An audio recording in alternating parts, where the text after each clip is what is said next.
Em segundo lugar, ao converter o seu antigo 401k em um IRA, você vai ter a opção de converter um IRA em um Roth IRA. 7. Estou maximizando meus planos e gostaria de opções adicionais para economizar. O que posso fazer? Pequenos empresários que estão fazendo muito dinheiro e querem reduzir seus impostos hoje podem se beneficiar grandemente do acréscimo de um plano de saldo de caixa atrelado ao seu plano 401k. Os planos de caixa, CB, são o crescimento mais rápido dos planos de pensão de benefício definido, podendo ultrapassar os planos 401k nos próximos anos, de acordo com os pesquisadores da Sage Advisory Services, uma empresa de consultoria de investimentos registrada com sede em Austin, no Texas. De fato, mais de um terço das empresas Fortune 100 adotou um plano de saldo de caixa. Então, o que é? Um plano de saldo de caixa é, basicamente, um plano de pensão. Em outras palavras, os valores depositados são destinados a fornecer ao empresário sua futura renda de aposentadoria. Qual é a ideia principal?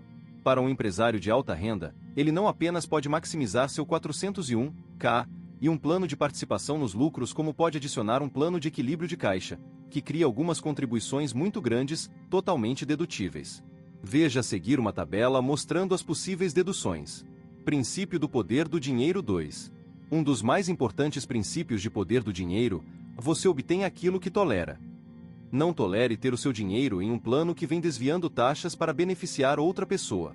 E temos de lembrar que o 401k é tão bom quanto o que está dentro dele. Vire a página e descubra o próximo mito.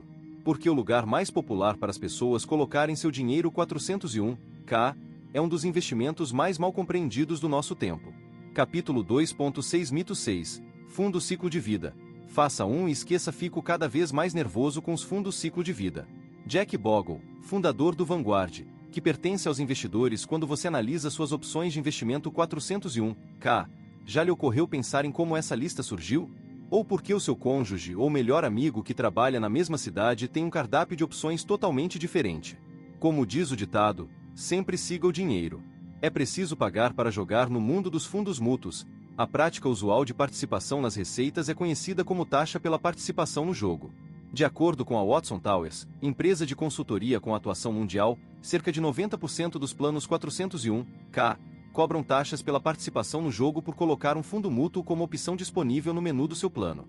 Essas taxas pela participação no jogo praticamente garantem que o cliente, você e eu, obtenha uma seleção limitada, e que acabemos possuindo um fundo que se mostra rentável para os distribuidores, o corretor, a empresa e a empresa de fundos mútuos. Dito de outra forma, as escolhas que você tem em seu plano 401k são cuidadosamente criadas e selecionadas para maximizar os lucros dos vendedores, corretores e gestores. Se alguém tem de pagar para jogar, eles vão querer maximizar os próprios lucros para recuperar o custo. E os fundos com data-alvo, às vezes chamados de fundo ciclo de vida, podem ser a criação mais cara e amplamente comercializada entre as opções de investimento do seu plano, com exceção das versões de extremo baixo custo do Vanguard. Os fundos ciclo de vida erram o alvo? Apesar de serem um segmento de mais rápido crescimento da indústria de fundos mútuos, os fundos ciclo de vida, TDFS, na sigla em inglês, podem errar completamente o alvo.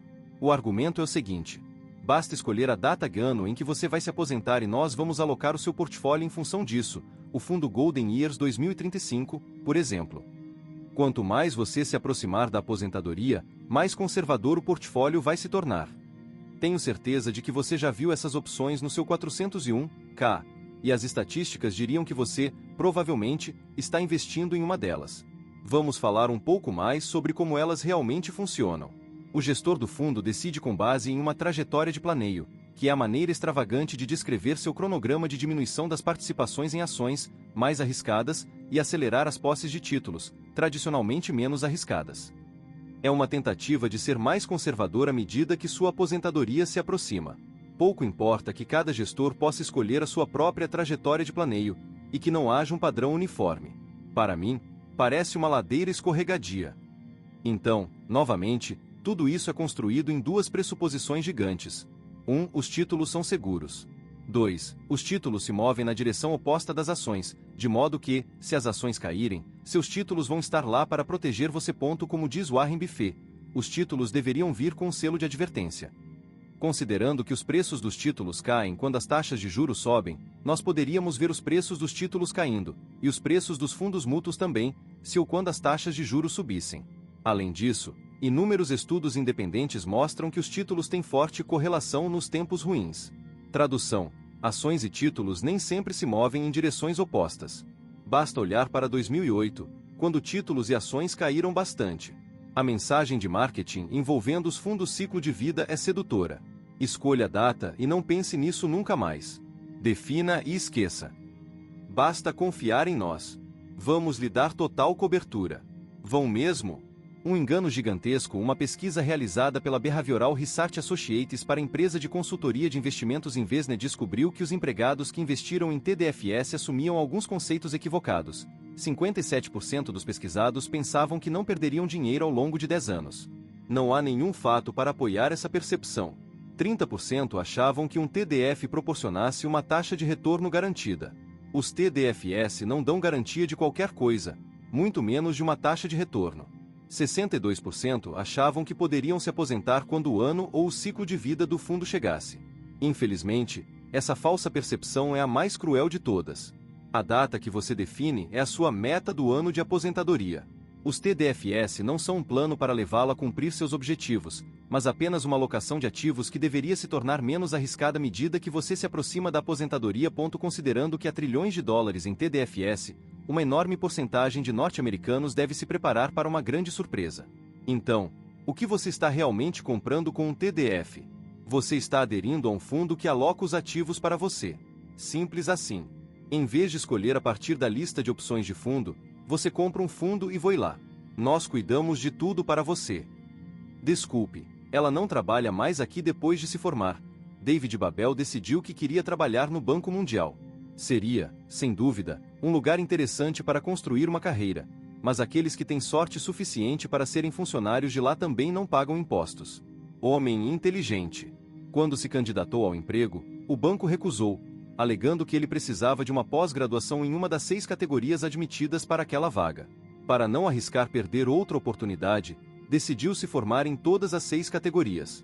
Ele é formado em economia, tem MBA em finanças internacionais, é doutor em finanças, doutor em economia de alimentos e recursos, tem doutorado em agricultura tropical e em estudos latino-americanos.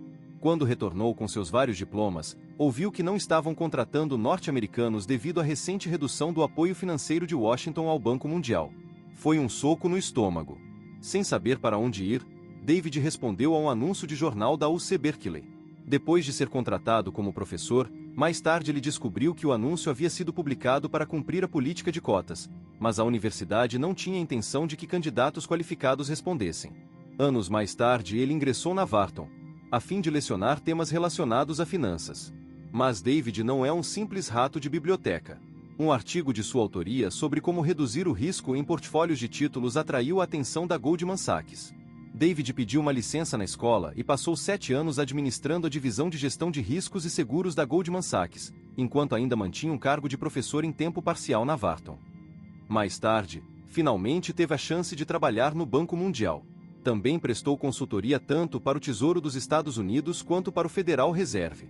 Quando o Departamento de Trabalho pediu que ele fizesse um contraestudo para avaliar se os fundos ciclo de vida eram a melhor opção padrão para a aposentadoria, David não tinha nenhuma ideia do percurso que o esperava.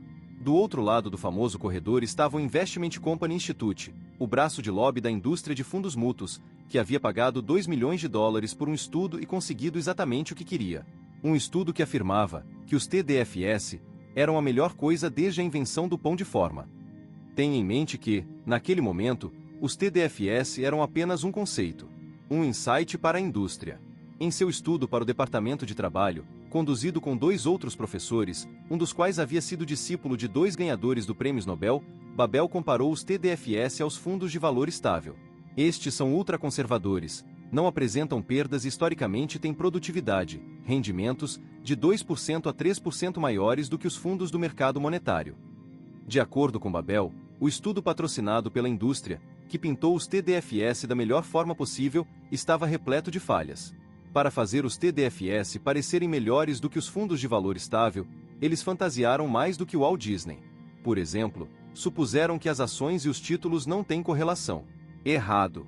Os títulos e as ações, na verdade, se movem paralelamente até certo ponto, e se movem de forma ainda mais similar em tempos difíceis. Títulos e ações tiveram 80% de correlação em 2008. Babel e sua equipe revisaram o estudo e o desconstruíram. Eles tinham dissecado matematicamente as descobertas ficcionais do relatório e estavam preparados para derrubar as ridículas suposições que faziam os TDFS parecerem superiores ao que de fato eram. Quando ele apareceu para apresentar suas conclusões no dia combinado, os economistas do outro lado da mesa, escolhidos pelo Departamento de Trabalho para julgar os dois estudos, acharam que haviam alguns pontos importantes que precisavam ser revistos. Mas a secretária de Trabalho já havia tomado sua decisão, e depois, abandonou a comissão no dia seguinte. Ela sequer apareceu na reunião que havia agendado com ele. O Dr. Babel ouviu que estava pré-programado. A indústria obteve o selo de aprovação de que precisava para assinar o seu próprio cheque poupudo.